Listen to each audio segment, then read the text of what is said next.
It's time to go live-ish. The podcast that makes the offseason suck a hell of a lot less. From the creators of Dynasty Depot, the internet's only live auction site for Dynasty Fantasy Football. Here are your hosts, Nelson Bourbon, Rick Taylor, and Fantasy Heather. Yo, yo, yo, and welcome to Dynasty Depot Live this Season 2, Episode 5. The ever-needed, the much-needed help episode. We are going to help you tonight. You need help. I'm in startup drafts right now. You need help. I got somebody here who's going to help you help yourself tonight. But before I do anything, I want to introduce my co-host and my very good friend, Fantasy Heather. Welcome this evening. Hello. How are you, Heather? I'm good. How are you? What's going on in the Heather world? Oh, you don't have time to hear my problems, Nelson. I don't have time to hear your problems. We're like we just said, we're going to try to keep this to a 45-minute show. But I'm sure there's problems, but we're going to save that for maybe another pop-up show. But tonight, okay. Heather, we got to help some people out there, man. It's a mess. I'm seeing a mess. The first FFPC startup drafts have gone off. And Dynasty Depot is obviously involved in every single one of them because that's what we do. We draft and we sell teams on Dynasty Depot. The Depot is rocking. 1,100 teams sold already, up 42%. Maybe Rick Taylor pops in later, up 42%. It's getting bigger. I'm having more fun. I'm making money. And if I'm making money, that makes me happy. I'm buying teams. I'm selling teams.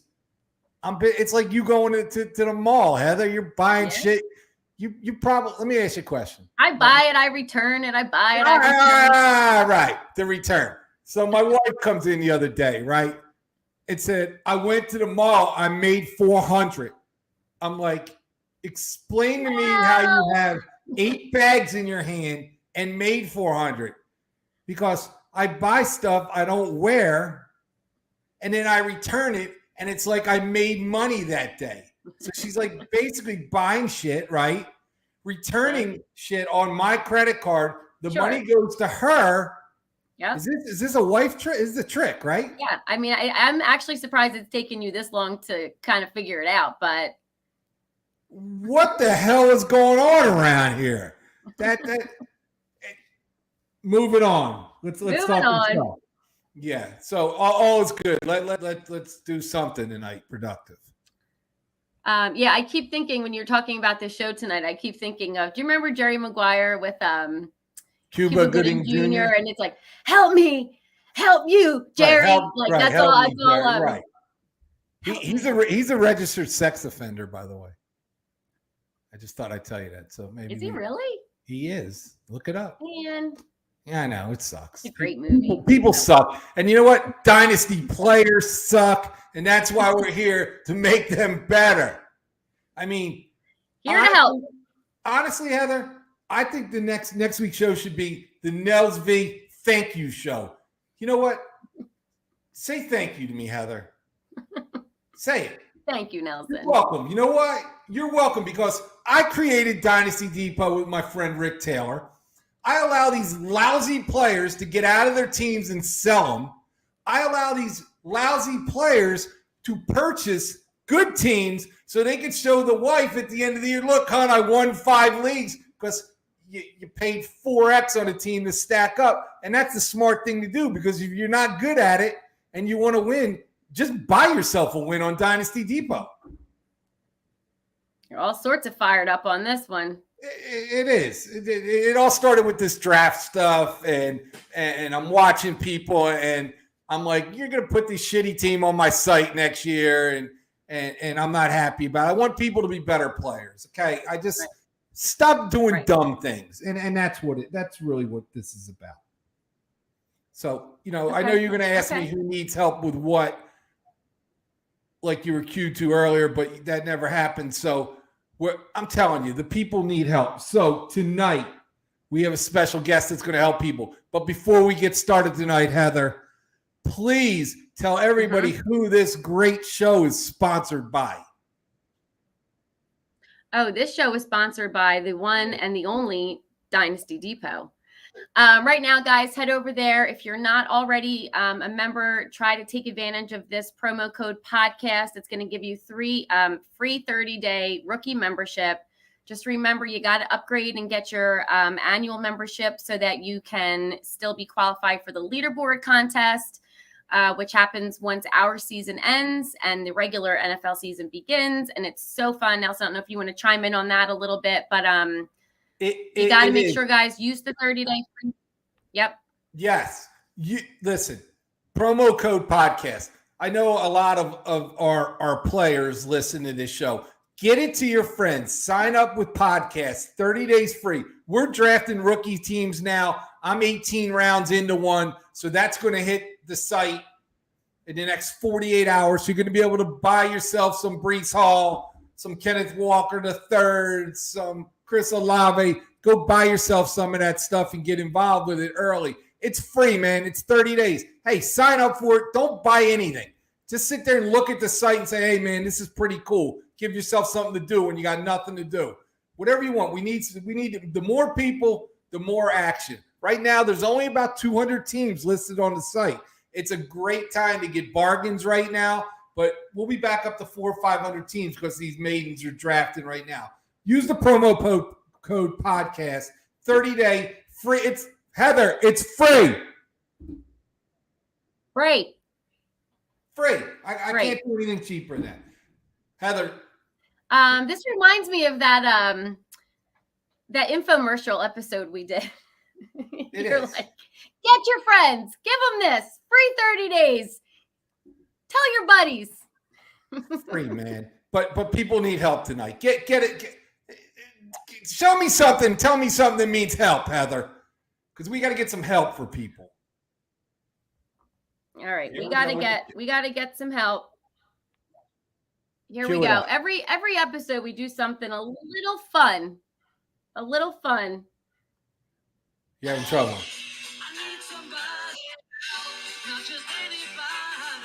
Yes. Heather, you need somebody, right? You need somebody. We need somebody. These goofy ass players need somebody. Let's bring in our special guest tonight. Who do they need, Nelson? What's that? What? I said, who do they need, Nelson? They need this guy. This guy came on early this year, started talking to me about Dynasty Depot, got involved with Dynasty Depot. He's buying, selling teams. I didn't know who the hell he was, Heather. And then one of the big companies, RotoBaller, I see this guy writes articles for him. So now we got this RotoBaller guy. I said we better get his ass on here because our players need help. Please welcome from RotoBaller, Kyle Lindemann. Help us. Happy to be here. Dude, we need it. It's the help show, man. It's a disaster. These startups already are a disaster. We need to tell them, stop drafting in a standard format. Malik Willis in the third round before Josh Allen. Stop it. It's aggravating me. So we're going to get into stuff. So Kyle, right, he's a writer. He just came out with a fabulous article on RotoBaller on FFPC draft strategy. I read it twice. It was really good. I read it twice, and I don't read anything. Okay. And you did a great job on that, man. So congratulations, and how things going at RotoBaller. Yeah, good. We're just trying to expand the Dynasty content. I think that's kind of the goal. Like, so many people love playing redraft, but like you said, that's what's great about Dynasty Depot. People are bored in the off season. So it's like, man, we just get these people in Dynasty. There's no going back. It is. The Dynasty player, it's growing. And people have done a good job out there promoting it, and it's growing. But listen, so I break it down like this, Kyle. Dynasty, all fantasy football is gambling, okay? You're not playing any fantasy football unless you're a gambler. But you can't go to the casino every night. That doesn't work. This has you involved in gambling year-round, which is a beautiful thing. Yeah. No, I definitely agree. I mean, there's been some bargains on Dynasty Depot. I tell you what, I bought a team that had Trey Lance, Joe Burrow, and Jamar Chase, and a couple other like really good players on the team, and I can't believe somebody orphaned it. It was well, they didn't orphan it; they put it up for sale. Oh, we are not orphaned. That's what I meant to say. Yeah, sorry. But here's what's happening. We're getting close, and we're just starting the maiden drafts. What do people like doing best in fantasy football, Kyle? Drafting. Correct.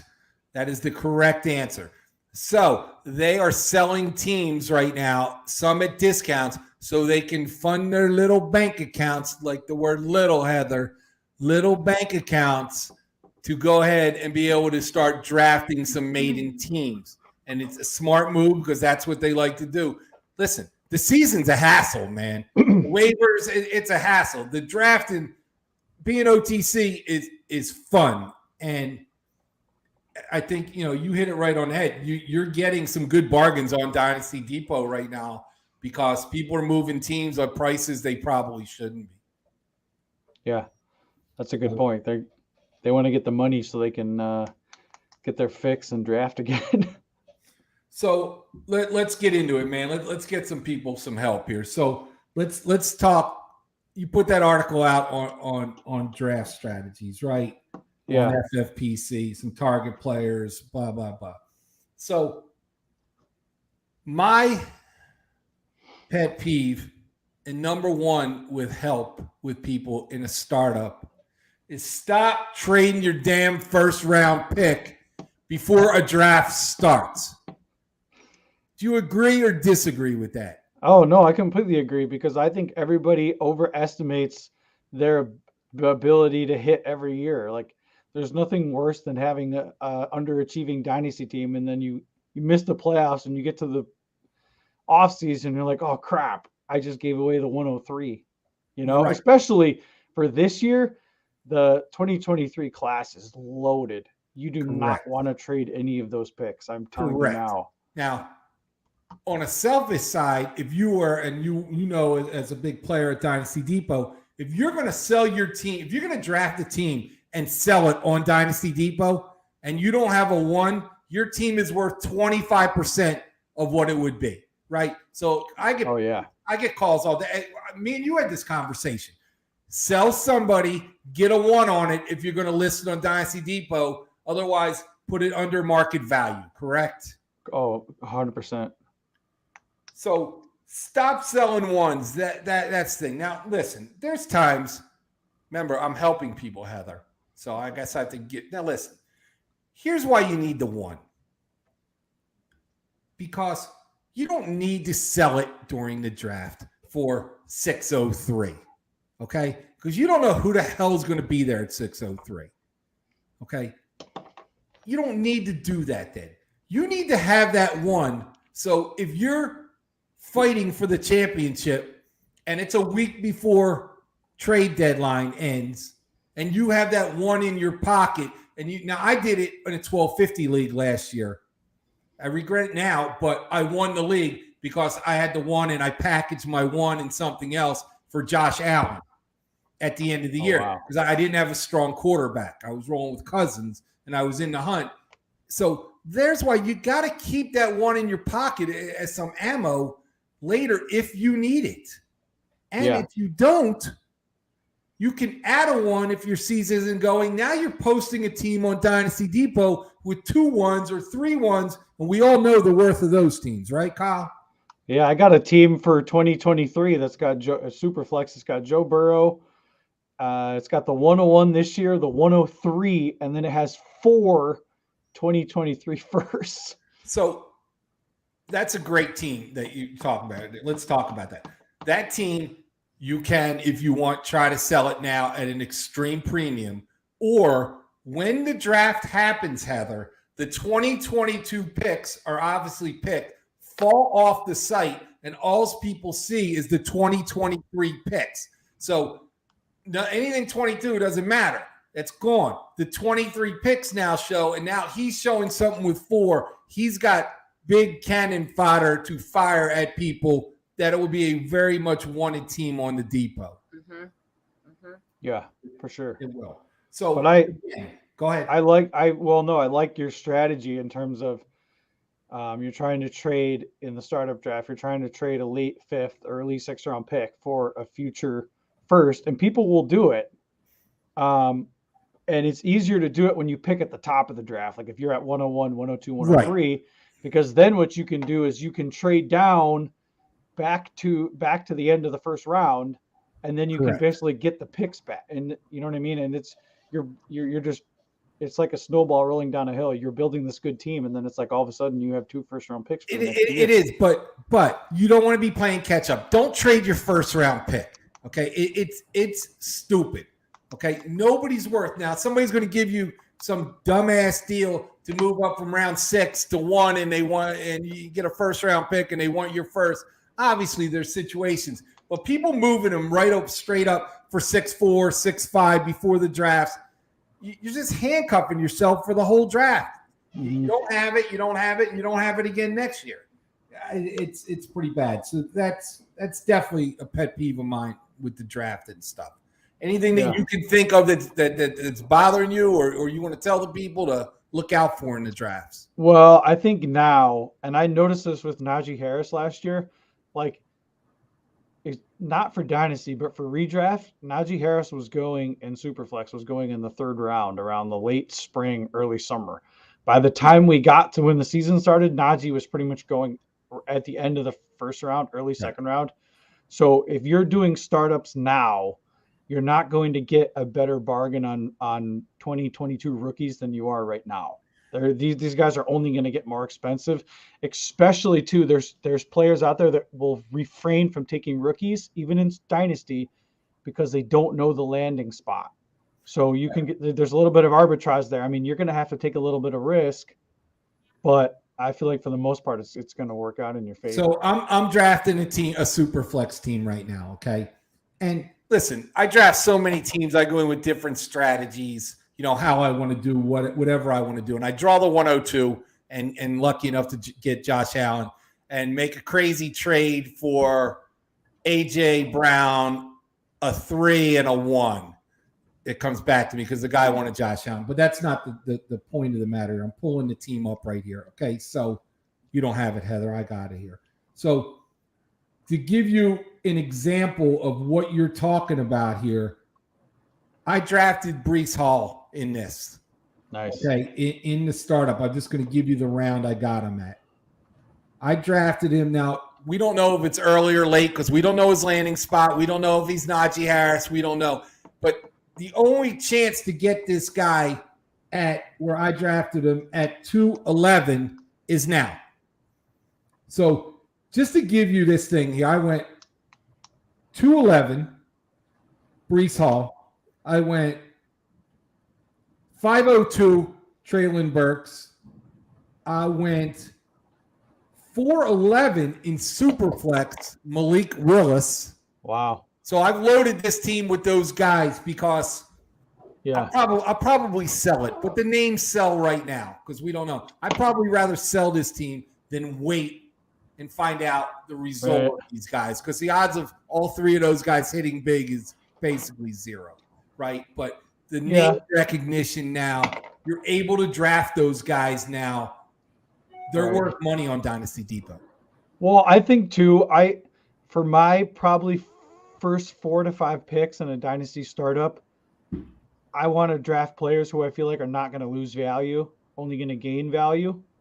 So, someone like Javonte Williams, I know he's got a little bit of an unstable situation because they don't know what's going to happen with Melvin Gordon, but like some of those guys, it's like they're not losing value. Even look at the quarterback class from 2021. I mean, Mac Jones was really the only one that played well. Trey Lance really didn't get to play, but the other 3 really underachieved, and they're still going at least in the 2nd round or higher in startups. Lawrence went 209 in that super flex startup. Let's go back to Javonte a second here. So last year I drafted 32 shares of him, and I own a ton. I own a ton of them. Wow. I've probably sold more than half of those teams now because I don't think his value. Let's say Melvin Gordon doesn't come back. Okay? And they're going to give him the rock 32 times a game. I think he's extremely talented, extremely good. He's already being drafted at 1.5, 1.6 in startups. Where's he going to go to 1.2, 1.3? Yeah. I have a hard time drafting a guy there knowing Melvin Gordon might come back. They'll draft somebody else. Somebody saw him last year and knew he was the best back there, yet they didn't give him the ball 30-some times a game. Yeah. Which concerned me a little bit. Yeah. No, I think that's fair. I mean, if you have a guy that you feel like is at the peak of his value, then where else can he go? He's going 1.4, 1.5. So he's not going to go ahead of Taylor. He's not going to go ahead of Chase, and he's probably not going to go ahead of Jefferson. So you're talking 2-3 spots right now. People are speculating on him. Yeah. That's too high for me, man. Yeah. I'd like him more at the wrap. I'd be a little more comfortable right there, but it's unproven yet still. Yeah. I mean, the talent's there. I was doing one today. I had the 112 and the 201, and he went at the 111, and I was going to take him at the 112 if he was there, and he went.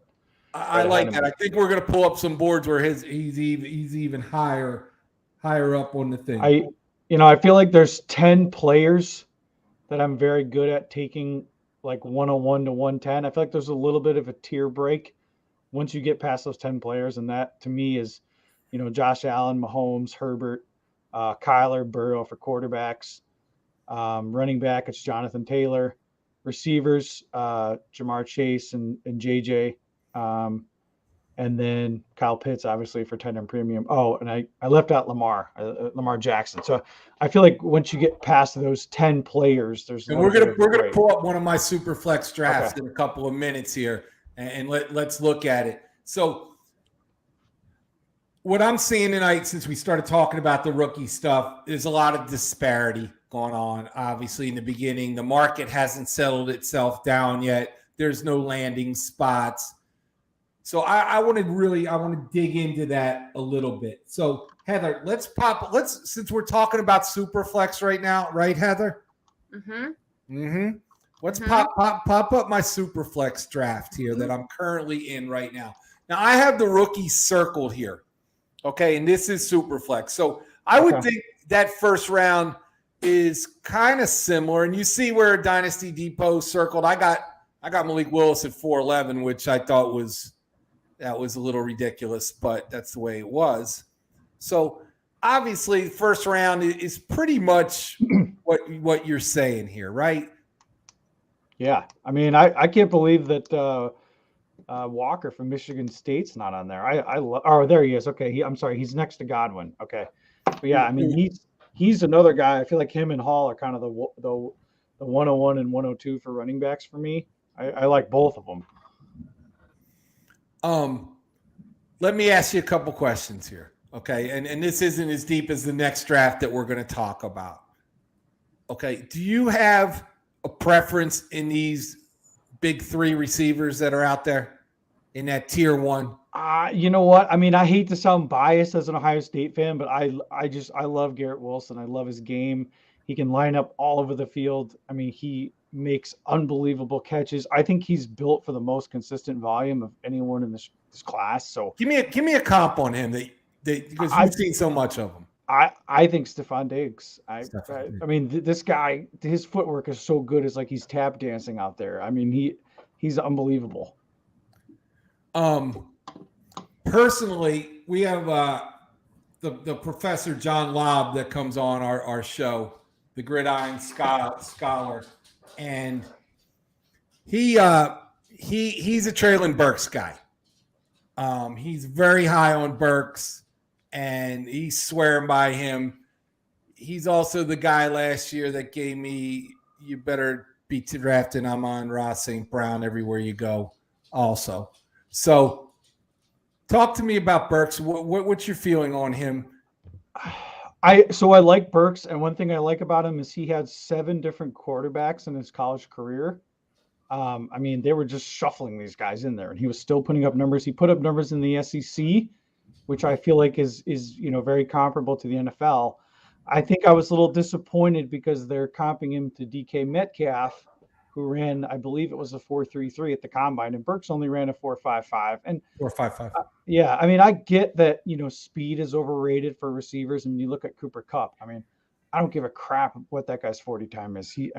He's so fast, and he gets open, and he knows exactly where the hole in the zone is. I like that, Burks is a little bit of a gadget player, but I don't like him as much as Wilson. I just think Wilson is he's my wide receiver one. Some people that I talk to, and this is all just talk, have Burks being AJ Brown. Wow. Being AJ Brown. They like him that much. I mean, he's got the size. I mean, he's definitely a physical receiver for sure. I was a little disappointed in that 40 time. Like I said, I know it doesn't matter as much for receivers, but it's just like you know what Devontae Adams' 40 time was?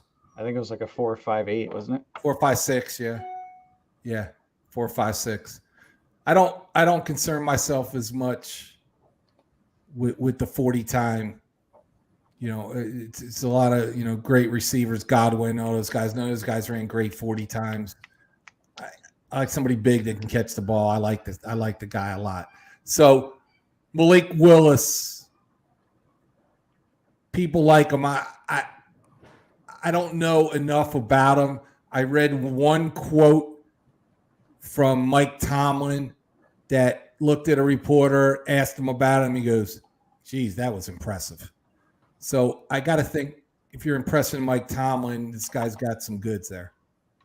Yeah, I mean, I think for me with Willis, I know you're a Philly guy, and I'm only saying this in a positive way, but I feel like for Malik Willis, his floor is Jalen Hurts. I mean, I look at the guy, I watch him throw, I'm like, whew, this guy's got a cannon. He throws better than Hurts, and I mean, he's not as elusive as like Lamar Jackson. He's not just gonna be the fastest guy on the field, but he's pretty fast. I mean, he's probably the closest we've seen. He's got a better arm than Lamar. I think the landing spot's crucial. I mean, there's some red flags, because he had to transfer from Auburn to Liberty. Right. And I actually got to interview his QB coach, Sean McAvoy from the Quarterback Takeover. I'm actually doing an article for RotoBaller on the rookie quarterbacks for the draft and kind of what makes, picking the right quarterback so hard, that's going to come out a couple of days before the draft. So, perhaps I'm a little biased because I know Sean and I really like Sean. And he had some great things to say about Malik. I think it's going to come down to the landing spot. I just think, people, especially in dynasty fantasy football, they look at Malik as risky.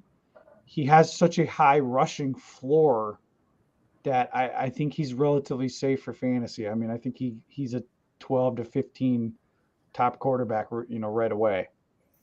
I tend to agree with you. Let's move a little bit. Let's Heather pop up the standard. Thank you.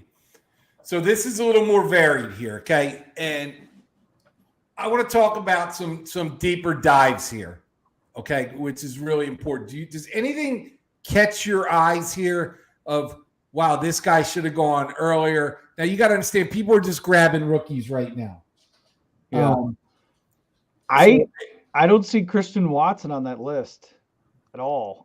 He's probably not, sir. He is. He's not. He's next to White. Round 10. That kid can fly. I mean, he's 6'4", over 200 pounds. I mean, he comes from North Dakota State. So people are like, it's North Dakota State, but North Dakota State is starting to produce a lot of good NFL players. So yeah, I think we need to stop looking at them like they're like, little brother of college football. There's a lot of good players that come from North Dakota State. I got a feeling he's going to fly up the board. Yeah, really high as this thing, even before pre-draft. I with the articles coming out, I think he's somebody you got to have. Talk to me about Isaiah Spiller. I see him going everywhere. Yeah, he's kind of taken a little bit of a fall. He didn't run at the combine. Right. And then you had Brees Hall and Walker who just came out and just crushed it. I mean, I think they both ran a 4.4 something at the combine, which, and I get it. 40 times are overrated, but, just speaking in pure metrics here, both of those guys crushed the combine. And then you had Spiller who didn't run at all.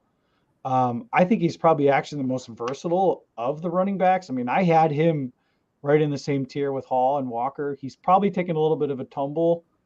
And his pro day was kind of so, but I could see him being really, really good out of the backfield. I can too. I mean, look where I got him here. This is a standard draft. I picked him. I really like the spot. I grabbed him in 7-7. Yeah, I think that's a great bargain.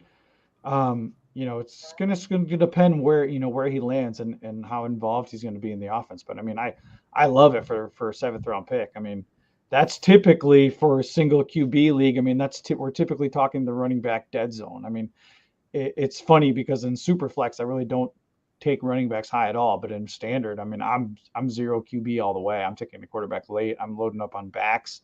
Correct. I don't even know where I took. Kyler Murray was sitting there in the 6th round. I ended up grabbing him in this draft. He's falling a lot in drafts, and it's a pretty good bargain that late, I thought. So, like, everybody thinks they should be a GM, an NFL GM, right? Everybody knows everything. I don't think it's that difficult, right? Like, you just go to Ohio State, Alabama, LSU. If they have good players, you take their players, right? Because they're pretty much pros. So I grabbed the guy. I'm going to give you a sleeper for me. I like this guy a lot. And if you look in round 12, okay. I get Mechie at 12-8. I got a sneaky feeling he's going to be a pretty damn good pro. Yeah. I mean, he had a very good season. I mean, let's not forget this guy was stuck behind a lot of good receivers at Alabama. A few. He didn't see the field right away. I mean, he crushed it, especially too in that. Remember how good that Alabama-Auburn game was that went back and forth, and then I think he was Alabama amazing. Won in like the 3rd overtime. I mean, he was the best player on the field that day. I mean, nobody could cover him. He had an ACL, right? Yep. But it was a little bit earlier. I mean, he could scream steal for sure. I like him, and Jameson Williams, I think, is also going to be fabulous. Yeah, I mean, I think this wide receiver class is just so good, and these wide receiver classes are getting better and better every year. That's why I'm so puzzled that the Jaguars would spend all this money on receivers when you could draft a guy for an 1/8 of the price that's going to contribute the same. Right. Sky Moore, what do you know about him? He plays bigger than his size. He is, I believe he's Memphis, correct? No, I'm sorry, Western Michigan. Yeah, he's a little on the smaller side. He's 5'10". But there's been a lot of good receivers that's come out of the MAC. I mean, I like him. He kind of seems like a game breaker to me. I did see some Steve Smith comps, which I did also. Maybe a little bit of a reach, but I think Steve Smith was 5'9" and he played so much bigger. I think there's like 10 or 12 of these receivers that are just, I mean, they're all worth taking a chance on. Let me ask you about another one, David Bell. Now, he was just when all the started talk, they had him up with some of the bigger guys, and he has fallen off pretty heavily down. As you see here, he went 11-9. He had a very rough combine. I mean, I almost felt bad for him at the combine because, I'm a Big Ten guy, so I'm watching Big Ten football every Saturday, and I watched him. I was like, man, this guy's really, really good. You're completely correct that the 40 time doesn't always matter. He's kind of a bigger receiver. He's 6'2". Yeah, he's big. He's only 21, so he kind of fits that early breakout age profile. I mean, I definitely think his game translates. I think someone's going to get a bargain. I think it's going to depend on draft capital. I mean, typically you want, if we're investing in receivers for fantasy, we want them to go in the first 3 rounds. Amon-Ra St. Brown last year going in the 4th was kind of the exception to the rule. I mean, typically receivers that are good in fantasy are going in the first 3 rounds, but that's not to say if David Bell winds up in a good spot in the 4th or 5th round that I'm not going to take a shot on him. I agree with you. Give me, as I said to you, ignore the obvious. Give me a couple guys that you've done in your scouting that you're looking at late that aren't on this board here. Go ahead. Give me a couple guys. I really like Tyler Allgeier from BYU. BYU, yeah.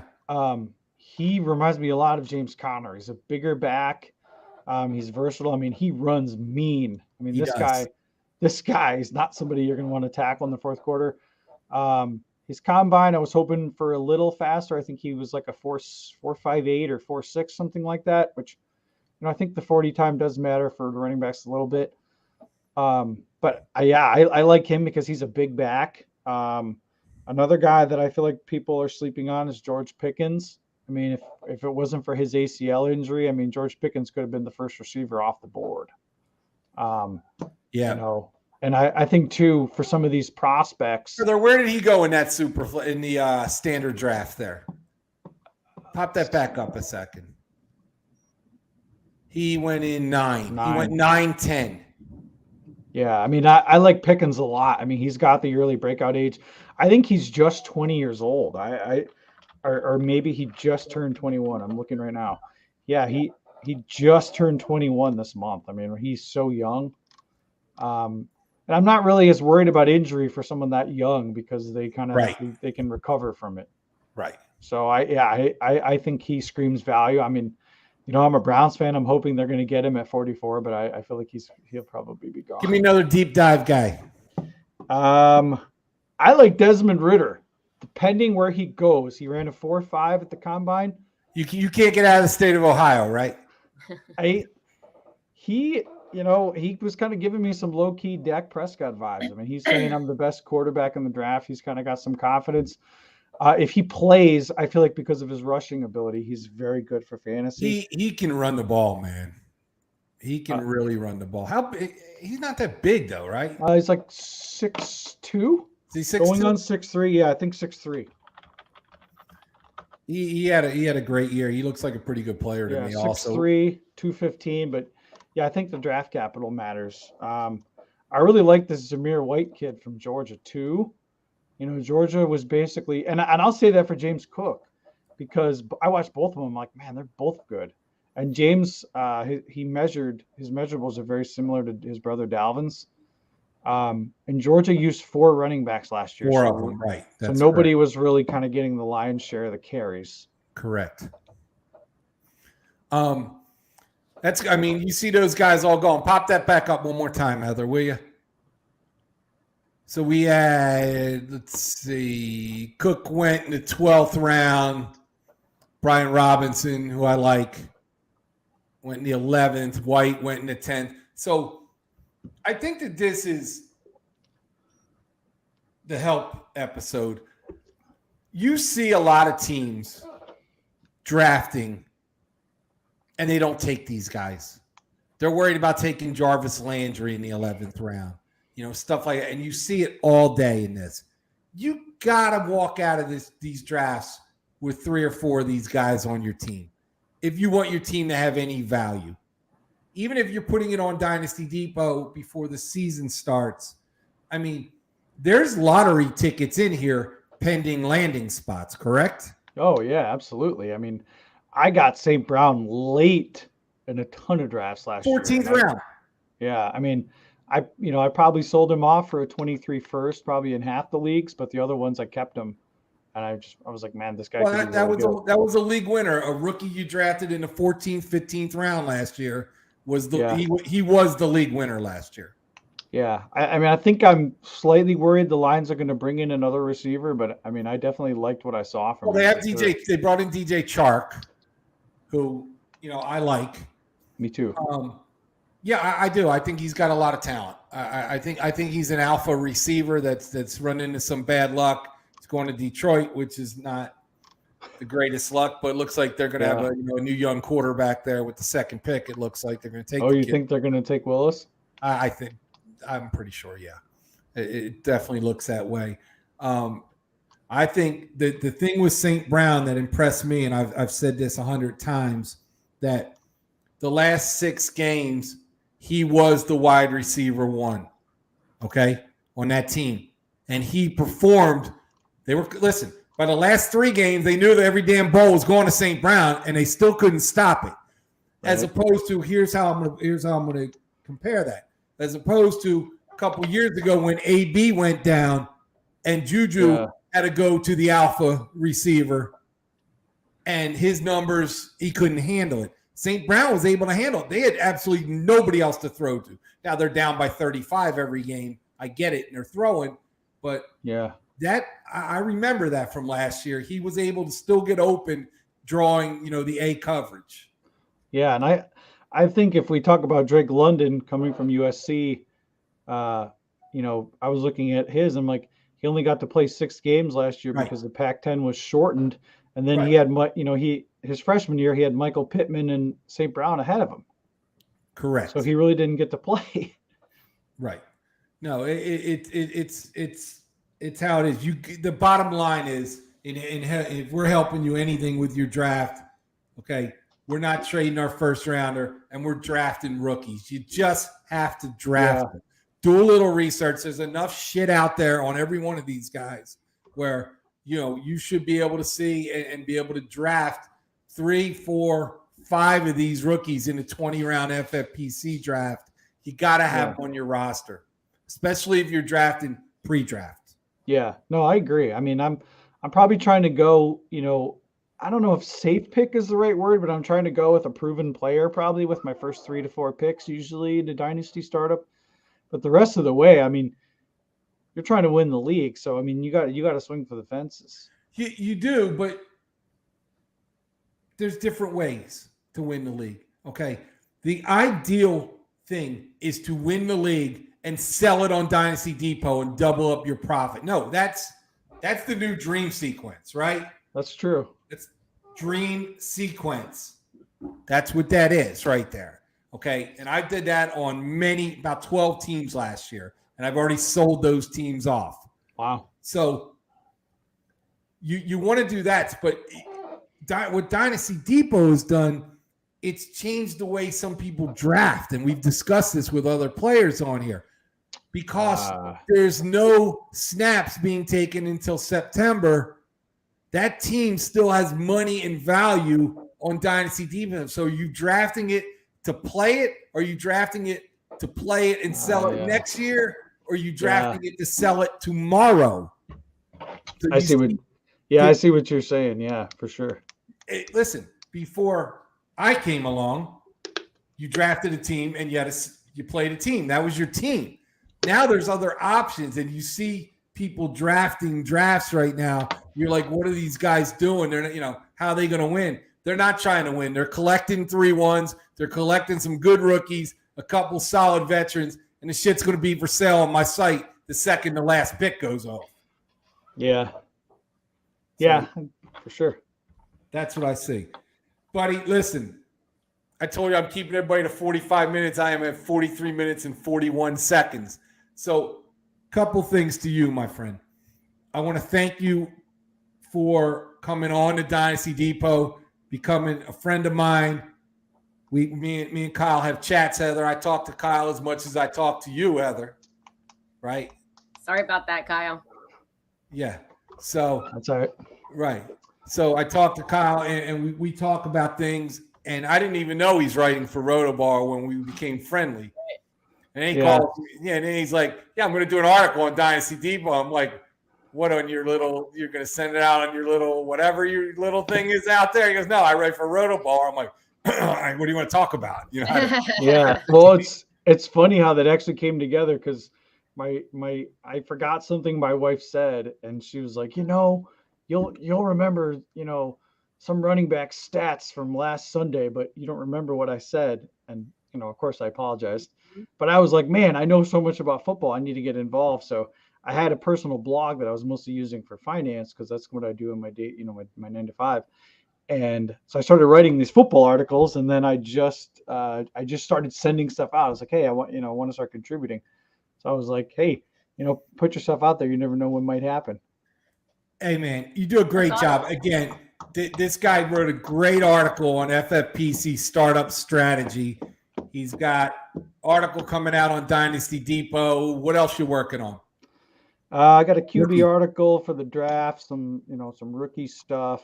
That's pretty much it for now. I mean, we're kind of in the slower time, but trying to mostly just focus on the 2022 rookie class, and then I'll be doing plenty of stuff on Dynasty Depot, FFBC, all that. So I got like a whole special segment actually committed to like FFBC leagues, which is cool. That's tremendous, man. We appreciate your support and getting it out the Dynasty Depot thing. We're glad you're enjoying ourselves on the site. Hopefully after the draft, we can have you back on and talk about some landing spots. But in the meantime, social call out. Where can they find this fine young writer at? So it's Luck is Made FF. That's my Twitter. Probably the easiest way to follow me. I mean, we post RotoBaller stuff. Anybody has start-sit questions in the fall, I'm happy to answer those. You want to hit me up? Hey, I'm on the clock. I'm not sure what to do here. I mean, you're not going to call me and ask me and then give them the answer, are you? No. Okay. I won't do that. Heather, I hear there's a great promotion on Dynasty Depot, 30-day free trial. Tell us about it again, please. 30-day free trial. Promo code is podcast, and it'll get you the rookie membership for 30 days for free. And then you will go to www.dynastydepot.com and on Twitter at the Dynasty Depot. And of course, we're on Facebook and Instagram. All right. That is tremendous. So, guys, again, thanks for your time, Kyle. Yeah. Nice to meet you face to face. Thanks for the article you're doing on us. Thank you for your patronage. Heather, as always, thank you. 45 minutes. I'm at 47 now. You can't get mad at me. You probably got a big day of shopping and buying shit that you're going to return on Saturday anyway and rake Denny for some bucks there. But I like the strategy. Wish you would have told me about it 30 years ago. I feel like I've been taken advantage of. It's fine. For Kyle, for Fantasy Heather, I'm Nels V. Dynasty Depot Live-ish. We're out. Thanks, guys. You've been listening to the Dynasty Depot podcast, the best source for what's hot in Dynasty Fantasy Football team action.